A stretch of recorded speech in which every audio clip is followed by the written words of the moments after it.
Even if you're new to making videos, you probably already understand the basics of copyright, which is that you're not allowed to use someone else's copyrighted works, such as their music, in your content without their permission.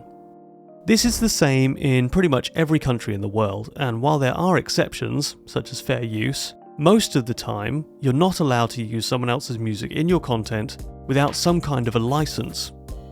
But people do. So are they allowed to, or are they breaking the law? While the general guidance on using unlicensed music has always been that you never should, since copyright is copyright and that's just the end of it, the reality is that many content creators do use copyrighted music in their videos. Sometimes legally, sometimes illegally, and sometimes in between. It's this in-between grey area that can be the most confusing, since there are many cases of creators using unlicensed music that the copyright holder simply won't want to challenge.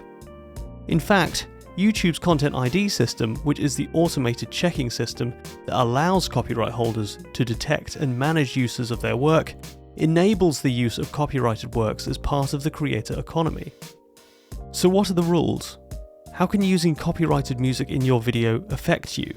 And is it possible to monetize a channel using music for free?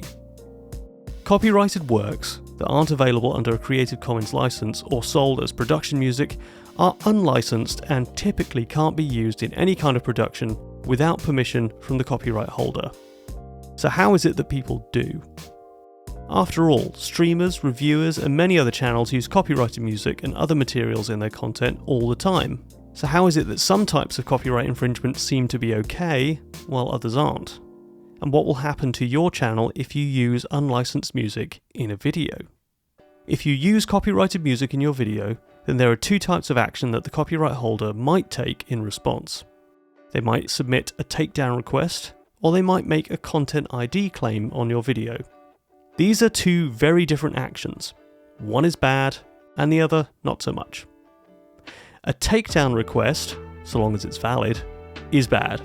You generally don't want these, since takedown requests can lead to copyright strikes, which, if you get enough of them, can lead to your entire channel being terminated. Content ID claims, on the other hand, are not necessarily bad at all. For example, let's say that a musician doesn't mind people using his music in their videos. If he's registered with Content ID, the system will flag uses of his work automatically, but he can choose to do nothing with the claims, allowing people who have his music in their videos to continue to do so for free. Because he lets them, they can monetize their videos, and because Content ID claims do not negatively affect the standing of a channel, their video performance is not affected, no matter how many Content ID claims that they get. This is because Content ID in itself provides a mechanism for the copyright holder to manage uses of their work, not necessarily prevent them, meaning that it's up to the copyright holder to decide what is okay and what is not.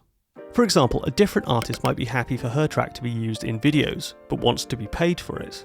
She can choose to monetize the videos that the music is used in, keeping some or all of the ad revenue for herself.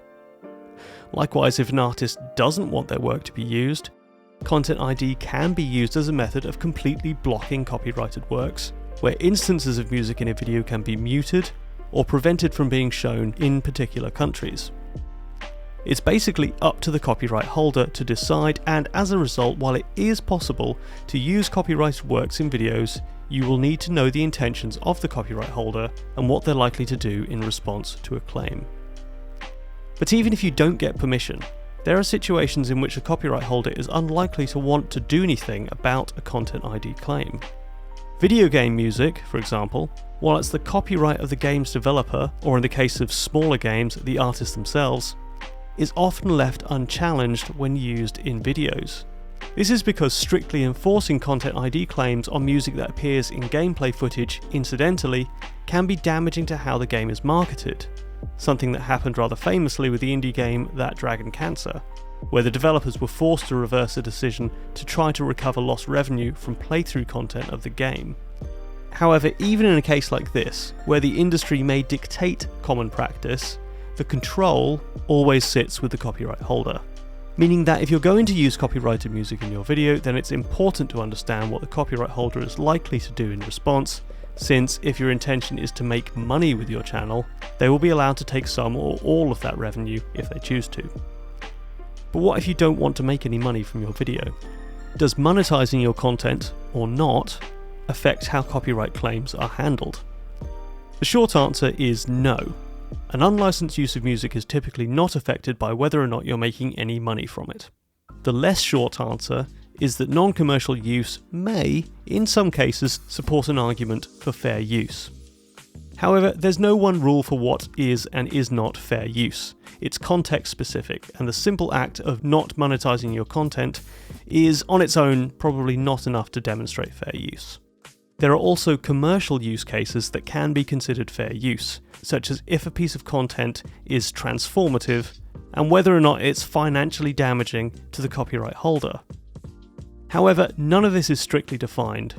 It's a sliding scale where many factors are considered, of which non-commercial use is just one of them.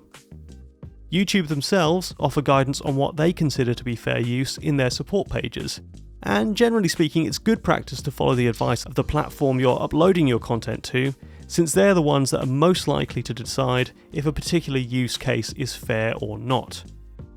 However, while this is useful advice, none of this can necessarily protect you from a legal challenge, since copyright theft can constitute a civil infringement or a criminal offence, depending on the country and the nature of the use. And YouTube's opinion on what is or is not okay may not matter. Which is why it can be a lot simpler knowing that the music you're using is already cleared for use on YouTube. Click the link in the video description and start browsing our selection of YouTube-safe music without worrying about copyright.